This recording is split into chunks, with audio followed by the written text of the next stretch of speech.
And here we are for another night. Now, let's start off this video in a way that I do not like to, and I hope I don't have to again for a very long time. As you can see behind me, the axle in this truck is no longer straight or remotely close to where we want it. Let's go ahead, see why it's like that, and yeah, why my hand looks like this.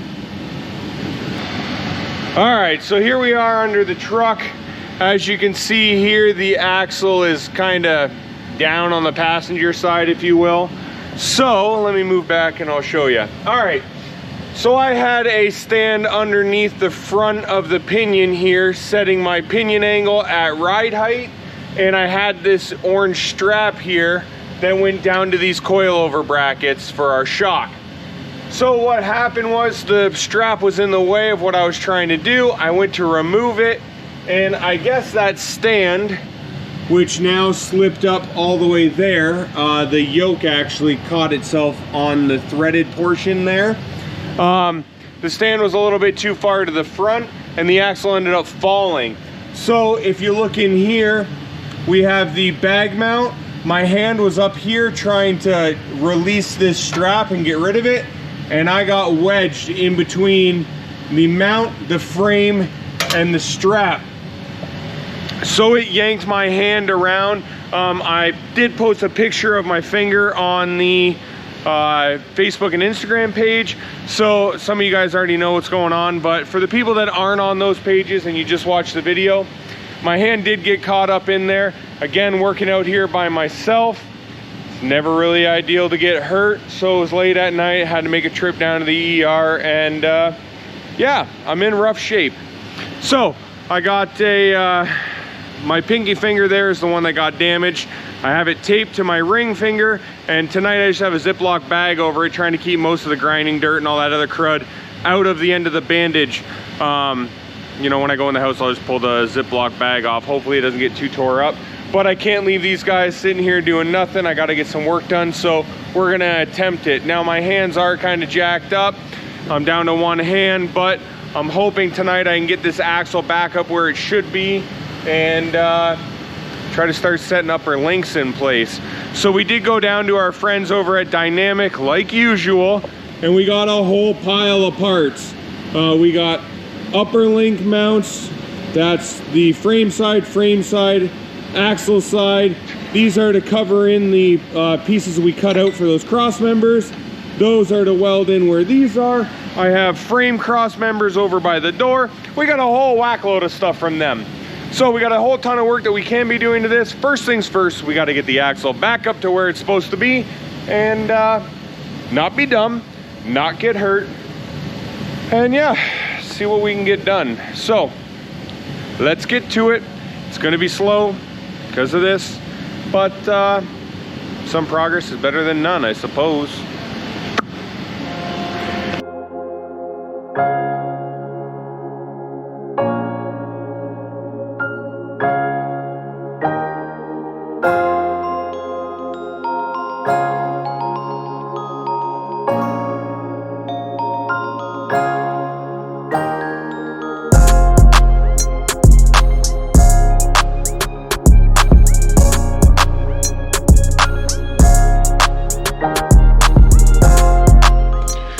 So here we are underneath the truck. Obviously, I have the truck sitting here at ride height with my 2-inch block between the axle and the frame, and that's where I'm gonna say is ride height for this thing.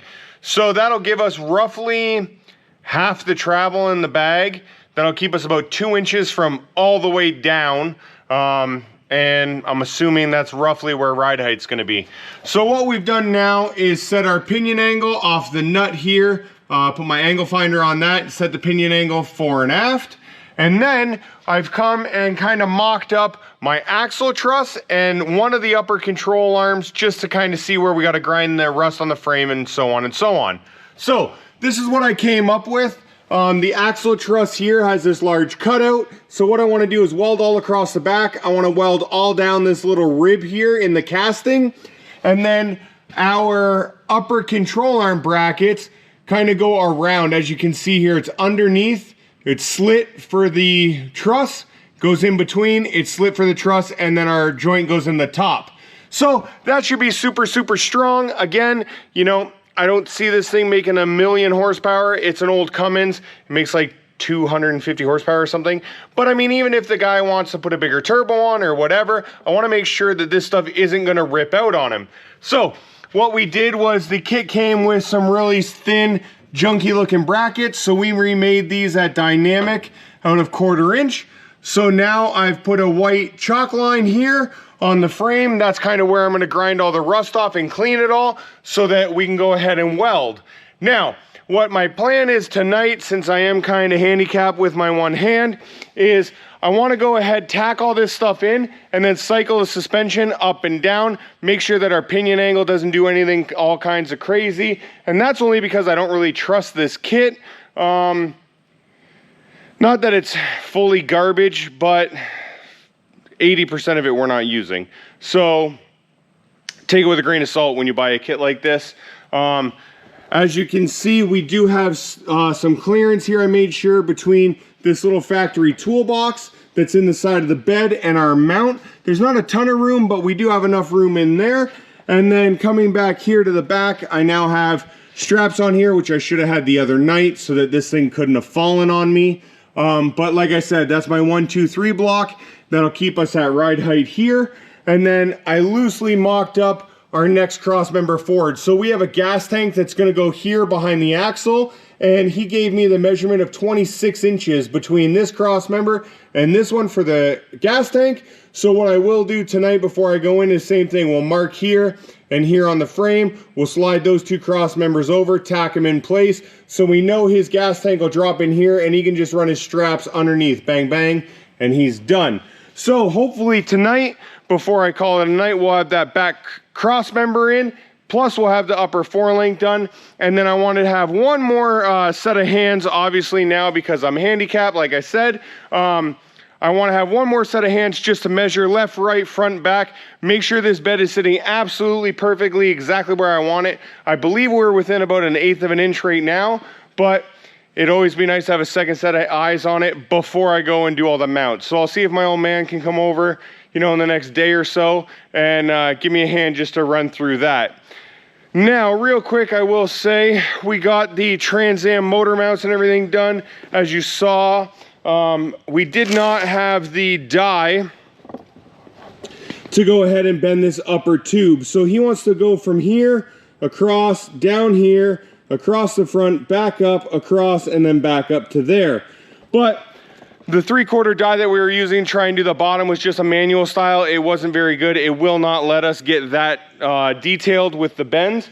So I went ahead and bought a new die for my bender. So this is a JD squared die. Now the 3/4 inch was like a 12-week delivery, which we can't wait 12 weeks on this thing. So I bumped it up to a 1 inch. I got a 3-inch center line radius. So that'll keep it nice and tight, but we will have to get a piece of 1 inch that I can go ahead and bend this top, and then we're about done on the Trans Am. So that's your Trans Am update for the day. And let's jump back over here. I'll grind some rust off. I'll keep you guys out of it. And then I'll bring you back and we'll start tacking. And we are back. So my hand was killing me the other night. Went in the house, took a rest, skipped a night, and now we're back out. So I got gloves on here trying to keep the dirt and crud and everything out of all my cuts and bangs up and whatever, just so I don't get infected. But we're out here trying to get some work done. So let's jump underneath. I'll show you what we got, what we're trying to do. All right, so we pretty much have the cab done. Everything's where we want it. As you can see, the little red pucks there. All that stuff is finished. So we're gonna move back here. And what I did here was I tacked in this mount here. So we have a bolt that goes in the front of the bed. This one has no bolt, it just kind of sits there. We get bolted in front of the axle, behind the axle, and then there's one more that doesn't get bolted. Now, I went ahead, the lower arms are already welded in, obviously. We're starting to do the uppers now. So I got this mount here and the back one there welded on the frame side, so that's complete. Now we come over here and you can see this axle truss that I did. So this one here ties the bag mount all the way over. It's welded here in the center, all the way over there to that bag mount. Now, I cut the exact same shape out of the upper truss. And I started under here, that's welded, comes all the way across, it welds down that rib. And then these two right here sandwich around it. Same thing on this side, but now this doesn't touch in the middle. So I made a little plate that's gonna go between here and there, and it'll weld over the top of that pinion just to make sure nothing moves. Come all the way down here, and same thing over here, that's all welded and ready to go. So these ones here are tacked, this upper and this upper. So what I wanna do now is I'd like to take it, pull that axle stand out, and I have my transmission jack underneath. I'd like to lower that rear end down, cycle it up and down a couple times just to make sure nothing's binding or anything like that. The upper links are triangulated, so that should hold us in the center. That way the axle doesn't move left to right as you go up and down. Now, I'd like to show you, so this is the mount that I came up with for the uppers. So as you can see there, it kind of nests around both of those trusses, and I can weld in 1.25 inches top and bottom. The inside one is a little bit different shape because of the angle, so the slots are a little bit shallower, but everything should work. Now, of course, like usual, we ran over to Dynamic. I did all these up in CAD the other night. So this is our body mount bracket, I guess you want to call it. It's got this little hoop here where my fingers are, and that's to go right around that energy suspension poly mount. So those are going to weld in the frame. Bolts are going to go through from the bed all the way down through those plates. That's what's going to hold the bed on. So we have two that look like that, two that look like this. They're just straight. And then, sorry, I got a whole bunch of stuff here. These here, this is the little one that I tacked in the front I showed you, so I still have to do the other side. I cut these 1/8 of an inch long on this dimension just so I can make sure to like file fit them or grind fit them, if you will, so that, you know, the bed doesn't sit high or low or whatever. Now, what I did do, I'll show you here. I just took my welding table, I put my laser up on the top, and I shine across, and it hits the bottom of this body line right there. So I know that with the laser on it, this thing is gonna sit perfectly straight. And that's why, like I said, I kind of wanna grind fit those mounts just so I can grind it and make sure that it doesn't poke up where that mount is and then we have like a lump in the body line. We want these body lines to be flat. So let's say that when I cycle this axle up and down with this transmission jack, everything goes perfectly fine. I'm gonna weld those upper mounts there in the middle. And then, of course, like usual, Dynamic cut these. It is a little bit smaller version of this cross member right here. So this one here is obviously the very back. This is, I think it was 6.5 inches tall. It might be 7, I don't know, whatever.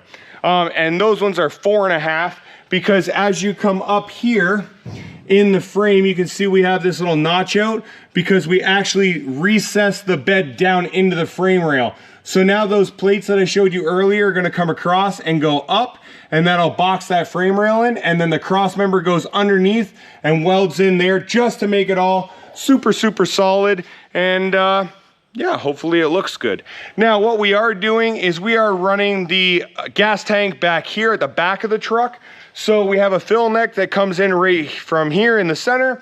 That cross member that I just showed you is gonna go 26 inches forward from this one up here, and then that'll give us space to drop the fuel tank in. And I put these plates on the bottom, as you can see, and we can run our straps straight across those from one to the other, and that's what's actually gonna mount the gas tank or hold the gas tank in. Now, I have this thing set at ride height. As you can see, we have a little bit of space here, and when we're fully collapsed, the axle will touch the frame minus 1/2 inch. So we're gonna put a 1/2 inch piece of rubber in there, so when you drop down, you don't get that like hard bang. It's gonna kind of rest down on that rubber. The rubber will, at some point, you'll have to be replaced, but all we're gonna do is put a little strip with a bolt on each side of the axle. That way you can change it at any point in time. Super cheap, super easy, and yeah, you don't have that annoying clunk. So this is where our bag is gonna go. Now, unfortunately, this is not the most ideal location, but when we put that cross member in here behind, we don't have enough room to drop the airbag behind the axle like I would have wanted.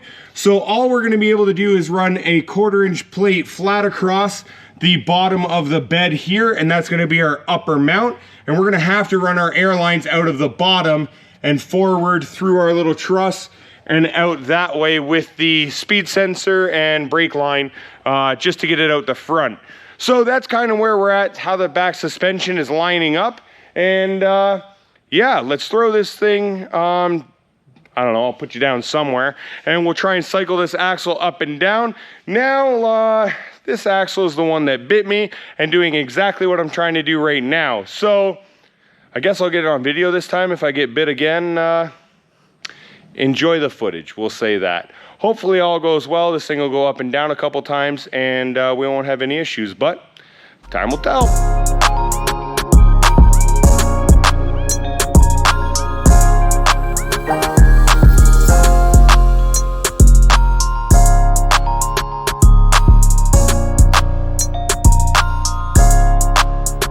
All right, so we were able to come down 14 inches from the frame rail, as you can see there. So that's 12 and a half inches further down than we used to be, or when we started this. And we gained 1 degree of pinion angle. So I'm gonna say that's a win. If you can go 12 inches or a foot and only gain 1 degree of pinion angle, the 5 inches of lift and lower that you're gonna get out of these bags is gonna be negligible. You're never gonna see it. So yeah, I'd say that's a successful test. What we're gonna do now is burn in those upper mounts. We'll weld those up solid, and then this thing can go back up and we can start moving on to bed mounts.